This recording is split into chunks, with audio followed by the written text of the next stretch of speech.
बहुत ही माननीय आज की इस सभा में बैठे सभी भाइयों और बहनों, मंच पे बैठे अगवा, सबसे पहले सबको नमस्कार, राम राम, वाहिगुरु जी का खालसा, वाहिगुरु जी की फतेह। मैं अपनी बात शुरू करने से पहले एक बात करना चाहूंगा। आज का ये सम्मेलन बहुत ही गंभीर मुद्दों पे चर्चा के लिए हो रहा है। इसमें सारे देश से किसानों के नुमाइंदे शामिल हुए हैं। कोई तमिलनाडु से है, कोई अरुणाचल से है, कोई मध्य प्रदेश से है, कोई किसी राज्य से है, कोई किसी राज्य से है। और ये सभी अगवा जिन्होंने अपनी जिंदगी लगा दी किसानों के लिए, किसी के पास 20 साल का तजुर्बा है, किसी के पास 30 साल का तजुर्बा है, सभी लोग माननीय हैं, हमारा हिस्सा है, हमारे भाई हैं, हमारी बहनें हैं। मैं कल आ रहा था पंजाब से, जिस तरह से रास्ते में आपने लंगर लगाए, जिस तरह से आप हमें इज्जत दे रहे थे, उसके लिए मेरे पास शब्द नहीं आता धन्यवाद करने के लिए। मुजफ्फरनगर के लोगों ने इतना प्यार दिया, पंजाब के हरियाणा के लोग जब आ रहे थे इतना प्यार दिया, इतना सत्कार दिया, उसके लिए मेरे पास शब्द नहीं धन्यवाद देने के लिए। लेकिन ये छोटी सी घटना हुई, मैंने उस पर गिला किया। बात आप सब की है, आप सब यहाँ क्यों बैठे हैं ये समझना होगा। आज सारा देश एक खास तरह के संकट में है। जो आदमी सख्त मेहनत करता है वो भूखा मर रहा है। जो आदमी एसी में बैठा है, जो आदमी एक कॉर्पोरेट हाउस चलाता है, देश की सारी दौलत उसकी तरफ धक्के से जा रही है। हम सरकार चुनते हैं, हमारे देश का संविधान कहता है government of the people, by the people, for the people. ये बदकिस्मती से हमसे एक गलती हो गई कि हिंदू मुसलमान का नाम लेकर भाजपा वाले सत्ता में आ गए, तो सरकार बन गई government of the people, for the corporate, by the people. लोग चुनते तो है सरकार, लेकिन वो सरकार आज लोगों के लिए नहीं होती। हम अपने नुमाइंदे चुनते हैं, वो पार्लियामेंट में जाते हैं, विधानसभा में जाते हैं। उनकी पहली ड्यूटी ये होती है कि वो वहां जाकर ऐसी पॉलिसीज बनवाए जिससे लोग शांति से अपना जीवन जी सके, ऐसे कानून बनवाए जिससे लोगों को तरक्की करने में मदद मिले। लेकिन हो क्या रहा है, कुछ कॉर्पोरेट हाउसेज आज देश की हर चीज उनके लिए सेल पे लग गई है। रेलवे बेच दी अडानी को, हवाई अड्डे अडानी को, तेल का बिजनेस अंबानी को, कम्युनिकेशन अंबानी को, एयरपोर्ट अडानी को। एक एक करके देश के असेट्स जो है, देश की जो मूल्यवान चीजें हैं, जो देश के लोगों के खून पसीने की कमाई से खड़ी की गई, वो सारी बेची जा रही है। तो अब कृषि सेक्टर रह गया था। मोदी सरकार ने इस पे भी कॉर्पोरेट हाउसेस के सामने परोस के रख दिया। सारी दुनिया का फेल हुआ मॉडल हमारे देश के किसानों पर लादने की कोशिश की जा रही है। 3 कानून बनाए हमने, 11 बार बहस की। भाइयों, मैं आपको बधाई देता हूं, इखलाक आपका बहुत बड़ा है। इखलाकी तौर पे आप ये जो केस है जीत चुके हैं, लेकिन सरकार पर इखलाक है। जितने कानून बनाए उन पे एक क्लॉज बाई क्लॉज हमने बहस की और उनके पास कोई जवाब नहीं, लेकिन झूठ बोलने में बहुत माहिर है। और इसी वजह से आज सारा देश इस आंदोलन में कूद पड़ा है। ये नहीं कि आज पंजाब, हरियाणा, उत्तर प्रदेश, राजस्थान या उत्तराखंड ही इसमें योगदान दे रहा है। ये तमिलनाडु वाले भाई ऐसे ही नहीं आए, ये मध्य प्रदेश के भाई और ये दूसरे राज्यों से जो हमारे साथी आए हैं वो यूं ही नहीं आए, उनके प्रांत में भी ये आंदोलन पूरा जोर पकड़ चुका है। और एक बात कहूं, जितना ये आंदोलन जोर पकड़ रहा है उतनी मोदी की, उसकी भाजपा की जड़ें उभर रही है।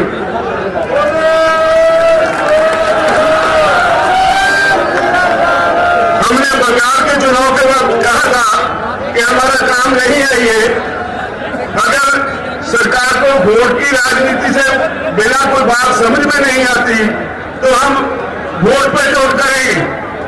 हम बंगाल गए, वोट पे जोर की, तो आज कहां है वो जो पूरा जोर लगाया हुआ था अमित शाह और मोदी जी ने? मोदी दोनों को लोगों ने मार के रख दिया। अब वो कहते थे ये तो पंजाब से है, ये तो हरियाणा से है, ये तो थोड़े से यूपी से है, थोड़े से राजस्थान से है, और कभी खालिस्तानी, कभी पाकिस्तानी, कभी आंदोलन जी भी, पता नहीं क्या क्या नाम दिया हमें। जिसे अन्नदाता कहते थे उसे तरह तरह से गालियां दी गई। वो गालियां सारे देश के किसान ने सुनी और उनके दिल पे उभरी गई, और यही वजह है आज इतनी संख्या में लोग यहां आए हैं। इतनी गालियां मेरे ख्याल में अपने जीवन में इस देश का किसान तो भूल नहीं पाएगा, कभी बीजेपी को माफ नहीं करेगा। अब वो कहते हैं राजहट है, कहने के लिए जवाब कोई नहीं। 9.5 महीने से किसान बॉर्डर पर बैठा है। पंजाब का किसान को 2 महीने पहले रेलवे की पटरियों पर भी बैठा रहा। ये तो 1 साल से ऊपर हो गया पंजाब से शुरू हुए आंदोलन को। आज सारे देश का किसान सड़कों पे है और अब भी उन्हें समझ नहीं पड़ रही। आज का आपका ये इकट्ठ, ये एक वार्निंग सिग्नल है मोदी सरकार को कि राहे राज पर आ जाओ वरना मिटा दिए जाओगे। हम 27 तारीख को फिर एक हमने प्रोग्राम दिया है, अभी मेरे साथी कह रहे थे 27 तारीख को भारत बंद की कॉल दी है। इससे पहले भी हमने कई कॉल्स दी। संयुक्त मोर्चा यहां से कॉल देता है और सारे देश में वो सफल हो जाती है। अब 27 तारीख 27 सितंबर है। मेरी निवेदन है इस देश के किसानों के अलावा व्यापारी वर्ग को, मुलाजिम वर्ग को, वो गर्तफंडी में है। ये आंदोलन सिर्फ किसानों का नहीं है, ये सारे देश के लोगों का आंदोलन है। देश की होंद का होंद बचाने का आंदोलन है, लोगों का अस्तित्व बचाने का आंदोलन है, भविष्य बचाने का आंदोलन है। बचोगे आप भी नहीं अगर इस किसान आंदोलन में साथ नहीं दोगे। बड़े बड़े कॉर्पोरेट हाउसेज, बहुत बड़े बड़े 10-10, 20-20 एकड़ में मॉल्स खोलने के लिए तैयार है यहाँ पे। अब कॉर्पोरेट हाउसेज के मन में पानी आ गया मुंह में। वो कहते हैं हर काम में घाटा हो सकता है, हर बिजनेस में घाटा हो सकता है, लेकिन कृषि में कभी घाटा नहीं होगा। इसलिए उन्होंने समझा कि हर आदमी खाना खाए बगैर तो जी नहीं सकता, तो जो कृषि में पैदा होता है उसको कब्जे में ले लो। आज दुनिया के विकसित देशों में, हाँ भाई पेड़ लगा देना, दुनिया के विकसित देशों में कॉर्पोरेट हाउसेज में दौड़ लगी है जमीन खरीदने की। लाखों हेक्टेयर जमीन एक कॉर्पोरेट हाउस खरीद रहा है। अगर वो सफल हो गए तो याद रखो हर गरीब की रोटी अमीर कॉर्पोरेट हाउस के गोदाम में कैद हो जाएगी। ये देश दोबारा फिर गुलाम हो जाएगा। इसको बचाने की जरूरत है, इसको बचाने की जरूरत महसूस करके ये सारे देश का आंदोलन बन गया है। तो मेरी सबसे निवेदन है, जो भाई दूसरे काम भी करते हैं, बारी उनकी भी आने वाली है। जब सरकार हमें ये कहती है कि भाई आपकी ये कानून वापस लेने में हमें कोई आपत्ति नहीं, लेकिन हमने बहुत से सुधार किए हैं, बहुत से लेबर लॉज बनाए हैं। अगर आपके ये कानून वापस ले लिए तो कल को लेबर वाले आके बैठ जाएंगे। तो हमने कहा कि अगर इतने पाप किए हैं तो गंगा नहा लो एक ही बार, सारे वापस ले लो। और उनके पास कोई जवाब नहीं।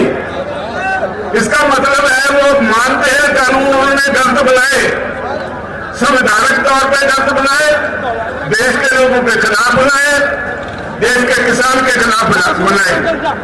और अब जब किसान को समझ आ गई, वो इनके सर पे आके बैठ गया, तो इनको कोई रास्ता नहीं मिल रहा। वो कहते हैं हमें कोई रास्ता बताओ जिससे हमारी इज्जत बन जाए, आपका काम बन जाए।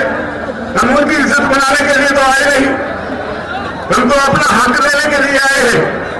ये कोई छोटी बात थोड़ी है कि 9-10 महीने लगातार किसान धरती पे सोए, सर्दी निकल गई, गर्मी निकल गई, बरसात निकल गई, और हमने कह दिया है सरकार को कि जब तक आप चाहोगे 2024 तक भी हम यही बैठे रहेंगे, तब तक वापस नहीं जाएंगे, जब तक कानून वापस नहीं होंगे।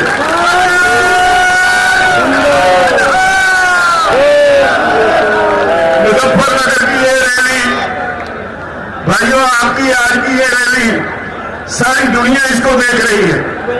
पिछले हफ्ते अमेरिका में वहां के गोरे किसानों ने आपके हक में एक बहुत जबरदस्त मुजाहरा किया, और उन्होंने जो मैसेज सोशल मीडिया पे दिया, वो कहते हैं भारत के किसानों हम आपके साथ हैं, भारत के किसानों डरना मत। इन्होंने हमें डरा के कॉर्पोरेट के जंगल में फंसा दिया, और आज हमारी हालत ये है कि कॉर्पोरेट का नाम सुनते ही हमें काम तो पीछे जाती है। मतलब नहीं इनसे, आपके साथ सारी दुनिया के लोग हैं। हाउस ऑफ कॉमन्स में 2 बार बहस हो चुकी है आपके इन कानूनों के ऊपर। ऑस्ट्रेलिया में, न्यूजीलैंड में, कनाडा में, हर देश की पार्लियामेंट पर चर्चा हो गई, विदेशों में सरकार की खिल्ली उड़ रही है।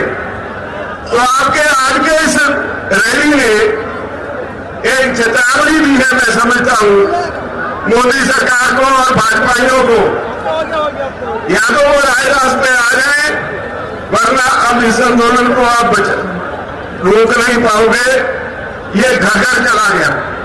पंजाब और हरियाणा में तो स्थिति आज ये है कि कोई भी पॉलिटिकल पार्टी जाती है पंजाब में किसी गांव में, लोग उनके लीडरों को घेर लेते हैं, नहीं घुसने देते। हरियाणा में भाजपा की बोलती बंद कर दी किसानों ने, उसके चीफ मिनिस्टर को भी वो नीचे लिया उतार देते हेलीकॉप्टर। इन्होंने करनाल में इतनी बुरी तरह से निहत्थे किसानों को पीटा, जिसमें एक भाई हमारा शहीद भी हो गया।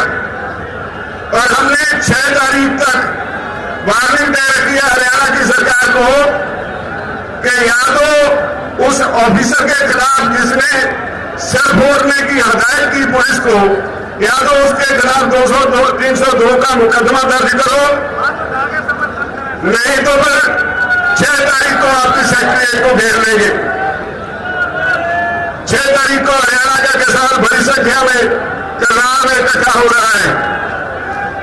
हमारा वो भाई जो हमारे लिए बहुत कीमती साथी था, जो बहुत देर से आंदोलन में काम कर रहा था, वो आम गरीब किसान के परिवार से था।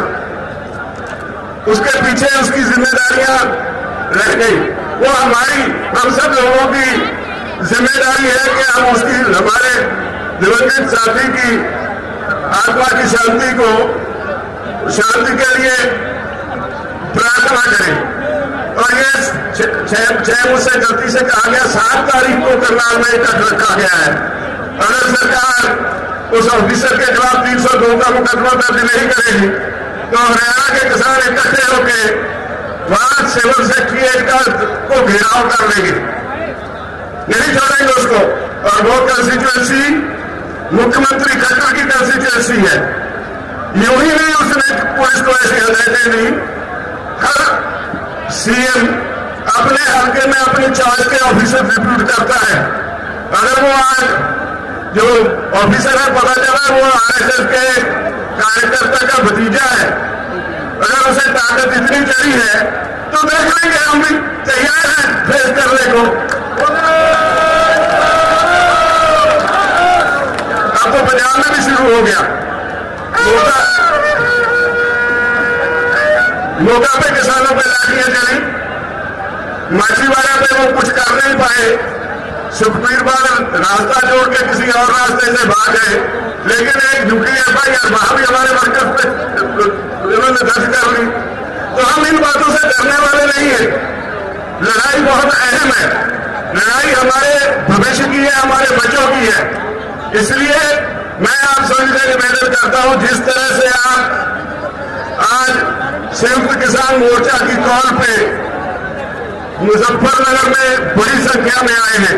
मुझे पता है सरकार ने रेल बंद कर दी, डेक बंद कर दिया, लेकिन पता नहीं कितनी कितनी दूर मुजफ्फरनगर से भी बाहर हमारे साथी बसों में, कारों में जो आए हैं, इस वक्त भी उनको यहाँ आने के लिए रास्ता नहीं मिल रहा। सारे रास्ते चौक हो गए और वो वही खड़े इंतजार कर रहे हैं अपनी बारी का। जब ऐसे लोग बाहर निकल आए, आम जनता बाहर निकल आए, तो सरकारें कुछ बिगाड़ नहीं सकती। मैं समझता हूं मोदी सरकार को सोचने और समझने का समय आ गया है, वरना सरकारें बड़ी नहीं होती, लोग बड़े होते हैं। वरना सरकार को इसकी सजा जरूर मिलेगी, हर हालत में सजा मिलेगी। मैं आप सब भाइयों से एक निवेदन करना चाहता हूं, हम सभी, हमने छोटी सी कॉल दी, आप इतनी संख्या में आ गए, यूपी सारी हिल गई। मुझे लगता है जिस तरह आप आए हैं, यहां बंगाल वाला फार्मूला दोबारा दोहराने जा रहे हैं आप।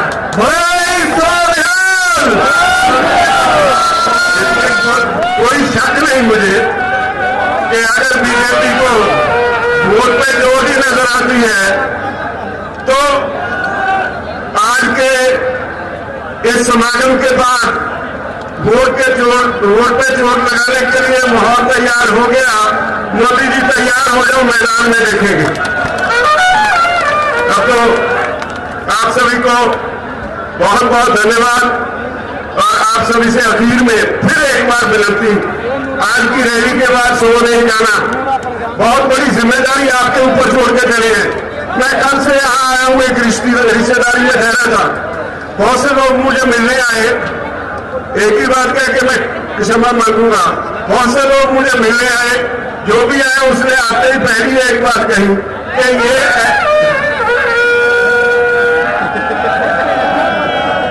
हर एक ने एक ही बात कही कि ये ग्राउंड ऐसी ग्राउंड है, जब मुजफ्फरनगर में इस ग्राउंड में रैली होती है और ये ग्राउंड भर जाए, इसका मतलब होता है यहाँ की सरकार गई।